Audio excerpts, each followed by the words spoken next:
Hello, everybody, and welcome to another fabulous episode of the Killer Author Club. We are so excited to have Hannah Mary McKinnon back in the clubhouse tonight. We'll be talking about her brand new book, so we have a ton to talk about. So grab your cocktail and your list of questions, and we will see you on the other side. Thought you really loved me, guess I was wrong. Thought you'd never leave me, guess I was dumb. Waited like forever to be your plus one, but I guess you were done. Hello, everyone. And if you are new to the Killer Author Club, welcome to you. And to our tried and true members, thank you for coming back.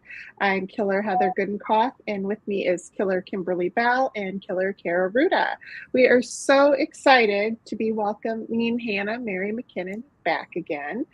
She will be talking about her brand new book, Only One Survives, which actually comes out on July 16th, so we get a little bit of a sneak peek here. So we'll be talking all things killing of the fictional kind, of course. So make sure that you drop your questions for Hannah in the comments, and we will look them over and share as many as we possibly can.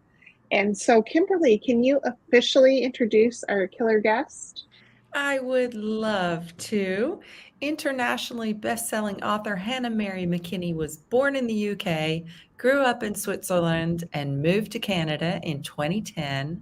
While her debut Time After Time was a rom-com, she transitioned to the dark side thereafter. Welcome.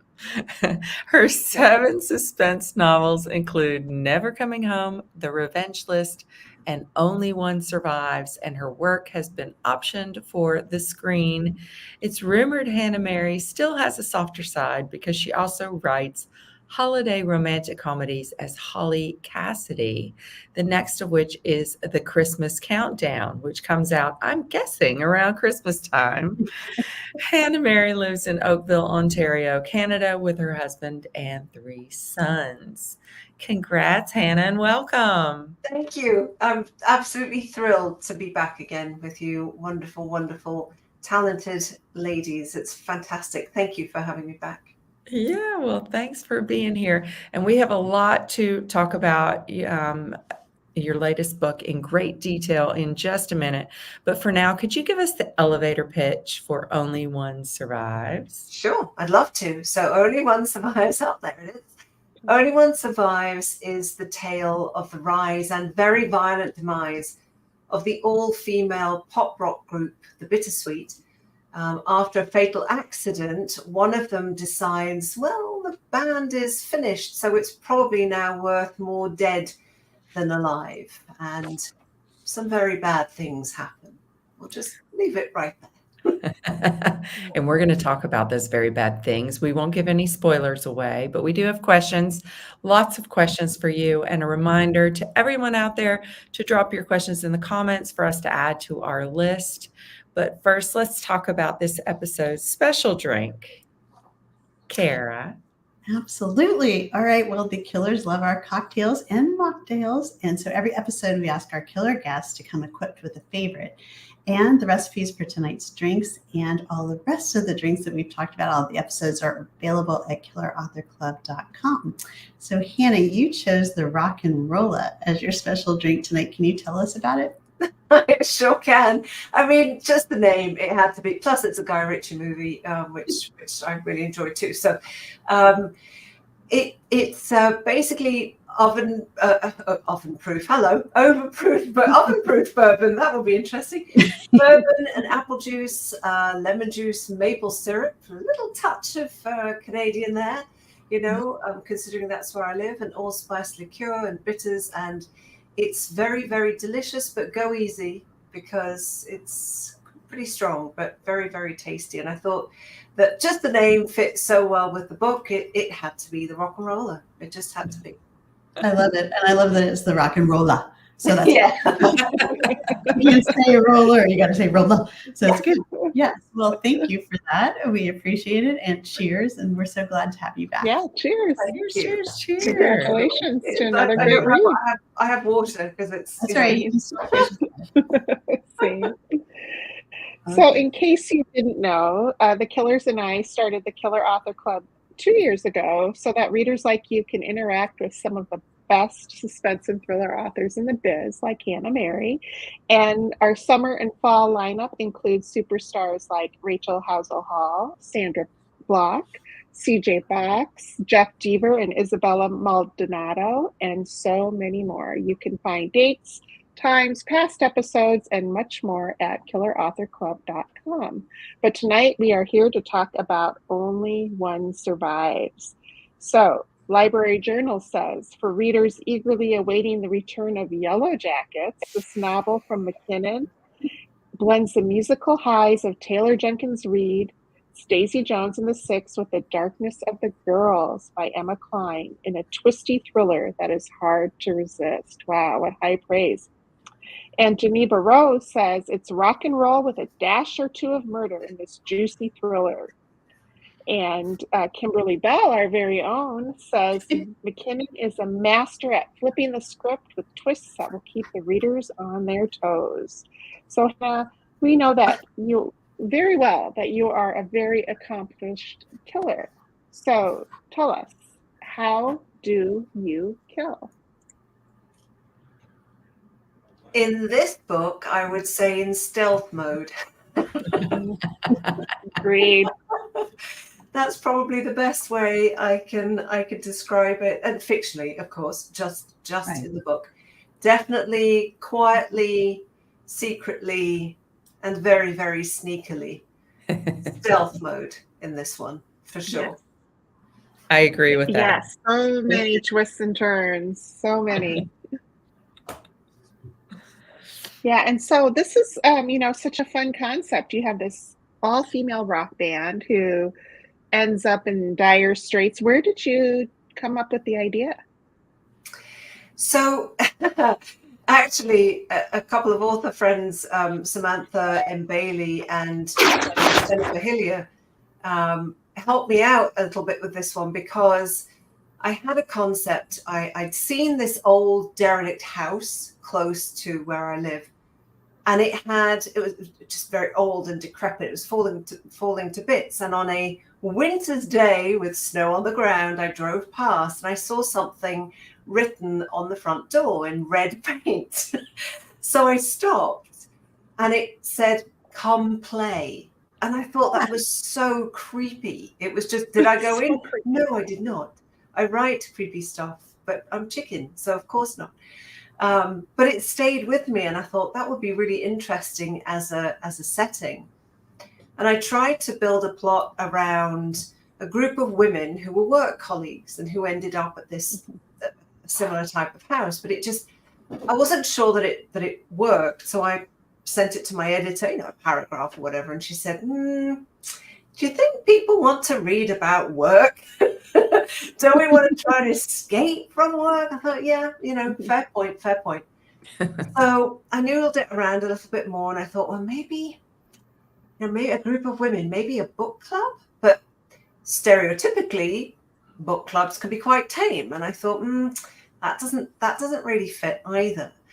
And I was chatting with Sam Bailey and Jenny Hillier, and I said, I've got this idea, but work colleagues, no. Book club, no. I need something with a group of women. What do you think they could be? And Sam said, well, could you make them a band? And that was it. It was just, yes, perfect. I can.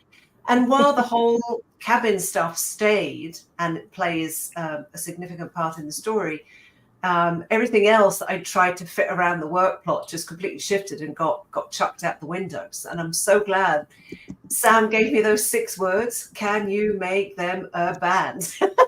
Great. and that was it. I had a lot of fun writing the outline, because I outlined heavily, and then working through the whole story with all the music components, because the music industry is something I knew absolutely nothing about. So that was a challenge in itself. And how did you come up with the band's name, The Bittersweet? Do you know what? That was almost instant, and I have no idea why.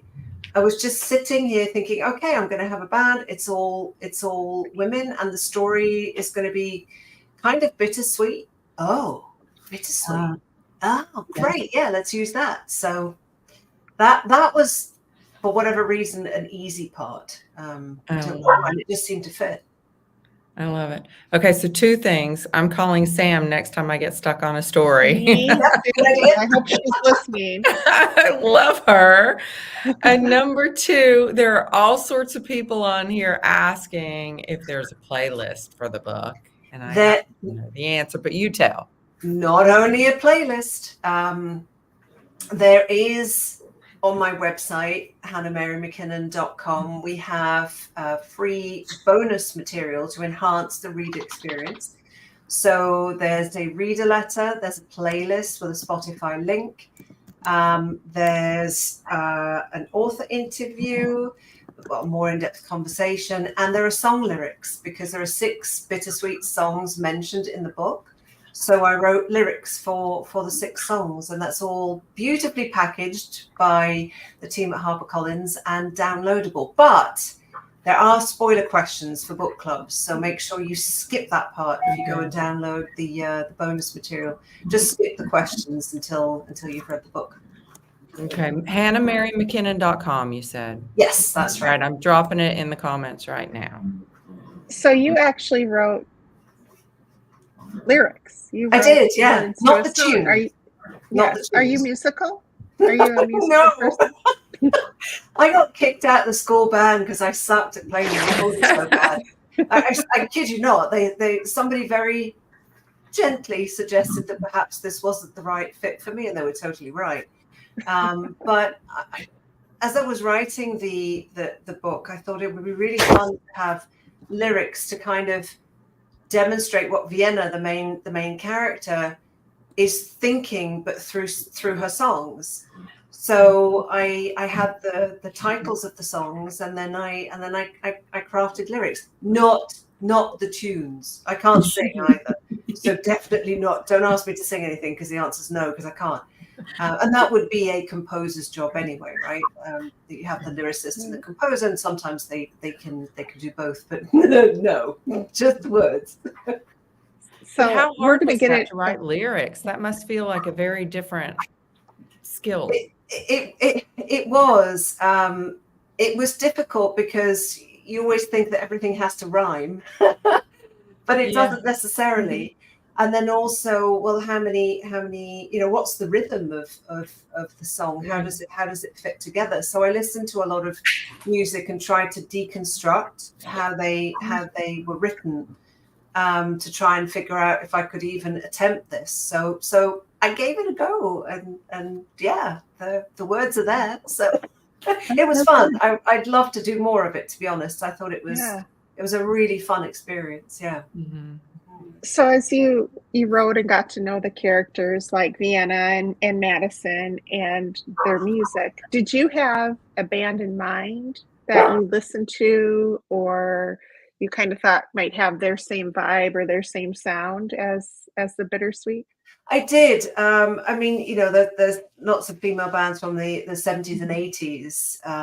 The Bangles, for example, the Runaways, the Go-Go's. So one recent band that I really, really like is a Torontonian band called the Beaches, and they're a little bit older than the women in the book, but they're, say, mid-20s and up, 26, 27, 28, 29. And they are fantastic. I saw them in concert, and they're brilliant. So that kind of sound was what I was going for. Mm-hmm. So, pop rock, a little bit edgy. If you know the song, Blame Brett? Blame My Ex? Blame Brett is the song by the Beaches. Very popular. It went viral. Mm-hmm. So it's that kind of sound that I was going after. Yeah. Mm. They're excellent. They're really, really good. If you catch them in concert, don't miss them. They're great. Mm-hmm. Sounds good. Okay.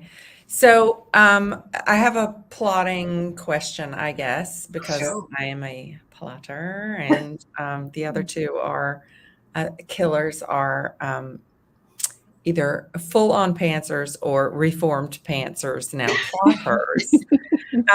But okay, so you go back and forth between the time that Madison and Vienna meet and then the day of the accident. So you've kind of flipped back and forth as you're telling the story. So do you write it in that order, or do you write first? Because you know where you're going, right? But do you write first like the past scenes and then the present scenes and then weave everything together? How do you do it? So initially in the outline, the book was always going to be in very two distinct parts. And so that part one includes the scenes at the cabin and the scenes or the history of the band and how they all came together. And then part two is what happens in the aftermath of the accident. And initially, I had the cabin scenes at the end of part one. And it was actually my editor who said, I think it would work really well if you split that up. I thought, okay, it was still at the plotting stage. I thought, okay, yeah, I'll figure that out later. It sounds good. I like the idea. Let me see what I can do. So I wrote part one, including the cabin scenes. And then, so I wrote the cabin scenes all in one go. And I think there's about 10 of them. And they're on the shorter side. They're about 1,000 to 1,500 words each. And so I took all of those out, chopped them up, edited them, and then figured out where I would drop them in. So I was able to weave them in that way. And that seemed to work really well for a non-linear timeline for me, because of course the book doesn't have to be written in the order that it's read. Yeah, which I didn't know when I started on this journey. I thought that every author wrote the book in the order that we as a reader experienced it, but that is of course not true at all. Yeah. Some do, and then some are like you that thread it in. But I think that it's possible to do things like that because you know your story, because you thought about it beforehand. Exactly, because we plot, right? So I think that's what makes that actually possible. I've never written a book without having at least some kind of an outline. So I can't get my head around how authors do that. I mean, Mary Kubica famously doesn't plot, or she didn't anyway. I don't know if she does now. And she said that she writes, say she has a story with 3 characters or point of view characters. She'll write one, she'll write the second, she'll write the third, and then weave it together. And my head explodes. I know. I just don't know how she does it. It's just, I don't know. So you're a plotter, Kimberly. Heather, do you plot? Are you the reformed pantser? I am in pantser rehab. What does that look like? That means like I've hit rock bottom during some projects where I've written myself into so many corners and had to rewrite that I reached out for my sponsor, who is Kimberly, and no, I don't mean keeping her on the straight and narrow, the 12-step programs, but yeah, it's just been a really nice experiment for me, and I'm learning a lot, and I'm working on my next book. I've plotted it out, and it's I think it's so interesting because you put your energy into different things, and my hope, I'll let you know when I get to that point, but I'm not spending a lot of energy at this point dumping what I've written already and rewriting and backtracking, but I'm not done yet, so that could still happen. But you have a guideline. So Kara, you are the pantser. I'm a holdout. I am. And we can't entice you over to the plotting side yet then. No, I don't. Well, and I mean, I've tried it before, and then my characters are they're like, oh, this is terrible. Why are you doing this to me? And maybe it's me. I'm not sure. Some of us don't like it at all. So anyway, but I've gotten like to a rhythm with my agent where I give them just enough for them to say, oh, that's terrible, or okay, that might have something. And then I go away and write. I don't know. I used to just go and write the whole thing and then write an outline based on what I'd already written and then submit that, which is a really bad process. Don't do that. But anyway, that was my old way. And then they found out I was doing that probably through this show. What are you doing? Don't do that anymore. I'm like, oh yeah, I know. Sorry about that. But So, it works for you. It works for yeah, you, and people have to find what works best. Exactly. That's the thing, for isn't it? themselves. Every author has a slightly different twist on how we do stuff. And I think for anyone who's watching who wants to write or is writing, that's probably very reassuring, that Yeah. you're not doing it wrong. Whatever you're doing that works for you is the right way. Right. Yeah. Yeah. I agree. And yeah, we're all weird. We just have different weird ways to do things. Yeah. We're all weird. I should have that on a t-shirt. I know.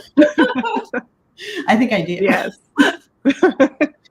Well, and talking a little bit about format and how you chose to structure everything, you also included blog posts and comment sections, which I really enjoy as a reader. And from the very beginning of Madison, look at the puppy, Madison and Vienna's partnership, people in the comment section are already trying to pit them against each other, and Team Vienna, Team Madison. Why do we do this? And why do we see this, especially I think, and I don't know what you chime in, we see it with women. Why do we do that? Or not just women doing it, but against women, trying to pit people against each other. That's a really interesting question. The answer is I don't really know. I think, you notice it. Certainly I noticed that in school and high school. Later on, when I was studying at work, when I was pregnant, when I had the baby, is he walking yet? No, he's 3 months old. It's just it's such a bizarre thing to observe, and that was really what I wanted to convey. When I write my books, my main goal is to entertain. That's whenever anyone says, what do you want people to take away from your books? I just want people to have a good time. That's really what my aim is. Read the book, have a great time, think that was fun. What else has she written? That's my primary goal. But I was also interested in this one through social media, showing how social media comments, which, let's face it, we have all been subjected to, can really get under somebody's skin. And you have people fighting on two people's behalf, Madison and Vienna, who don't know the people. They don't know these two artists. They don't know these singers, and yet they're forming all of these opinions based on what they've seen on social media or read online or whatever. And I find that really interesting and strange. But I'm no psychologist, definitely, so I couldn't give the ins and outs as to why we do it. But it is an odd phenomenon. I'll send it back to you in the studio. Yeah, it is an odd phenomenon, and I can't make heads or tails of why we do that to each other, but it just seems like it's what goes on these days. But you convey it perfectly in the book, obviously, and I gotta say the twists in this book, they were literally jaw-dropping. So once you figured out the direction you were going to go, did you know that was the twist you were going to have? Did you always know what was going to happen at the end without giving any spoilers?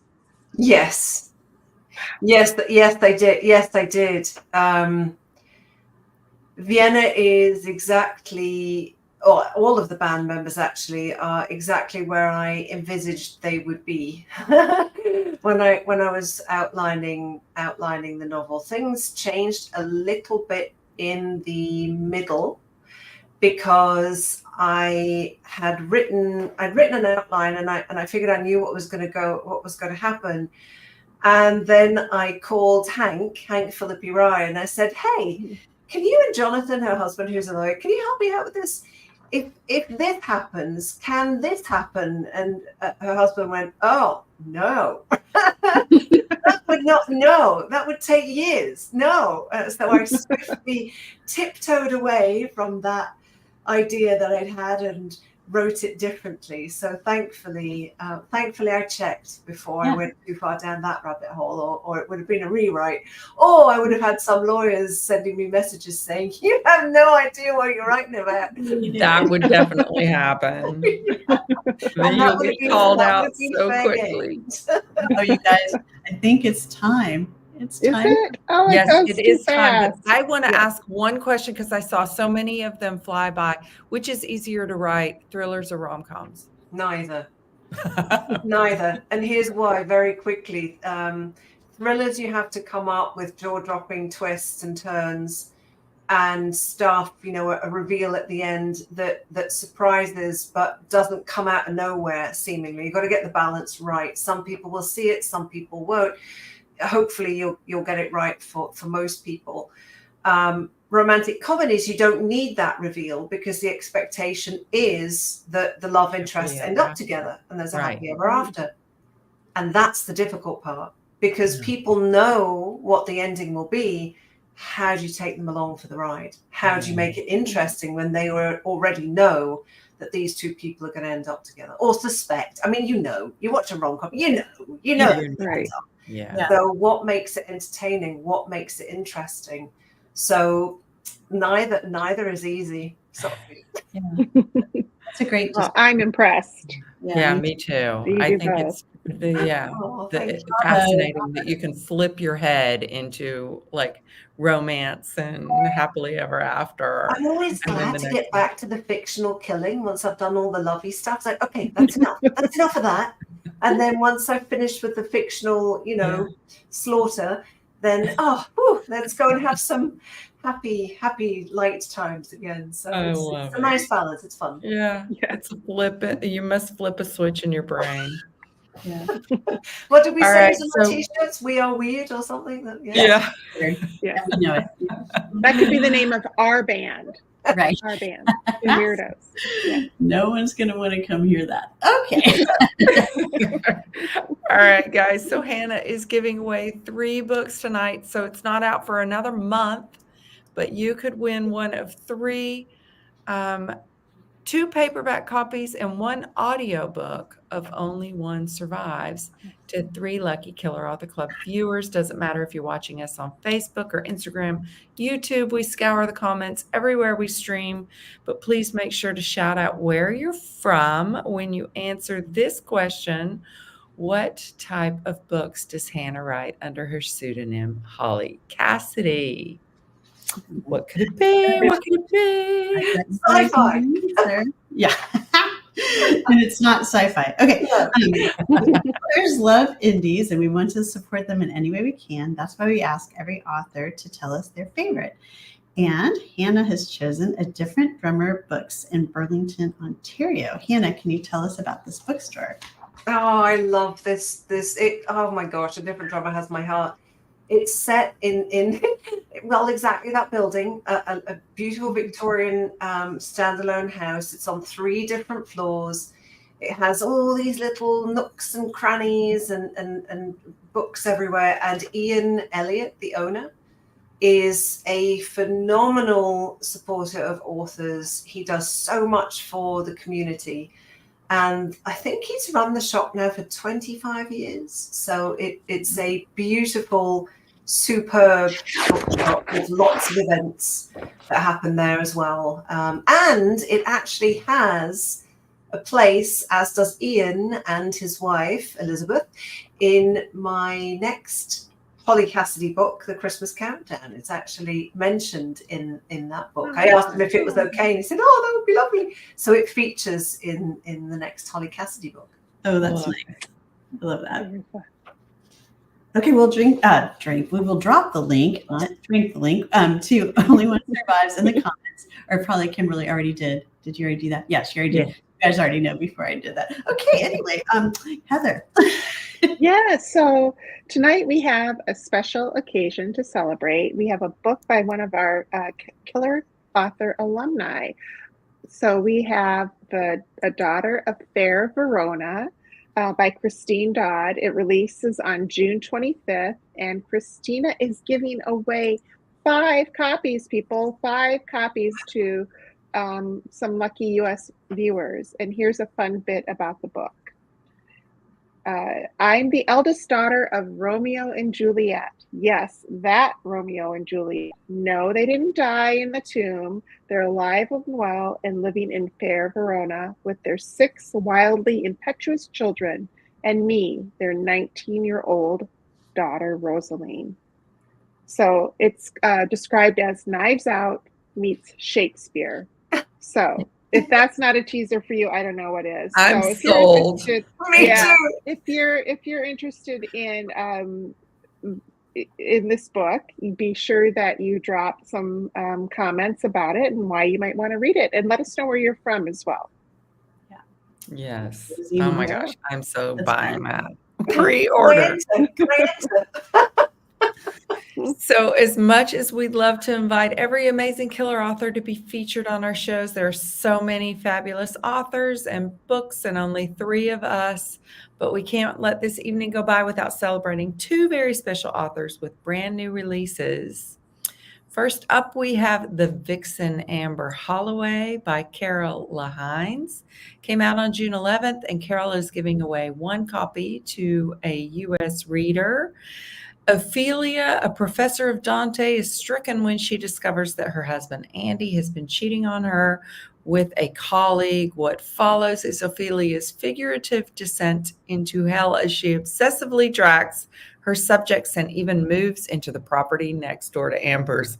Sounds amazing. It is a jailhouse confessional, a dark comedy about women's rage, a revenge fantasy, and a portrait of a woman's psychological breakdown. And we also have The Unwedding by Ali Condi, which is a Reese's book club pick for June. Who's Reese? Ali is giving away 2 copies. It is about a recent divorcee's vacation at an exclusive Big Sur resort, which unravels when a massive storm cuts the hotel off from the outside world and a dead body appears on the same day a wedding was set to occur. Gripping whodunit. Gripping whodunit that subverts the locked room trope. And yeah, it sounds amazing. I will be dropping both of those links into the comments right now. Okay, and it's quiet over here on the Western Front. Sorry about that, everyone. Okay, membership has its privileges. So if you're on Facebook, check out our private members-only group called the Killer Author Clubhouse. This is a place for really hardcore killers where we share book recs, have all sorts of murderous fun, and hold giveaways. Every episode, we choose a name randomly from the Clubhouse hat to win a piece of Killer Author Club swag. T-shirts, mugs, candles, totes, hats, all of which can be found at killerauthorclub.com. Tonight's winner is Connie Hill. Connie, congratulations. Please send one of us killers your address, and we'll send some Killer Author swag your way. And you know what, Hannah? You, once again, have the honor of surviving the Killer Author Club. And how perfect. You survived and your book title is Only One Survives. So how fitting is that? So congratulations. We love the book, so we know that readers everywhere will be clamoring to get their copy, which it will hit the shelves on July 16th. So congratulations. Everyone's waiting on pins and needles. So thank you. Congrats. Thank you all so much. It's been lovely being back, and thank you everyone for watching too. It's always such a pleasure. Such a pleasure, truly. A blast. Yeah. Seeing you. Very fun. So guys, that does it for tonight's episode. Thanks to everyone for tuning in, and to Hannah, of course, for being here and for surviving. We will be back again in 2 weeks on July 2nd at 9 p.m. Eastern, 6 p.m. Pacific with the one and only Wanda Morris and her fabulous new thriller, which is out today, What You Leave Behind. In the meantime, please find us wasting entirely too much time on Instagram, Facebook, Twitter, TikTok. For all information you need, times, upcoming schedules, past episodes, where to watch, recipes, merch, all of the above, surf to killerauthorclub.com. Thanks for being here. Thanks, everyone. Thank you. Bye. I get tired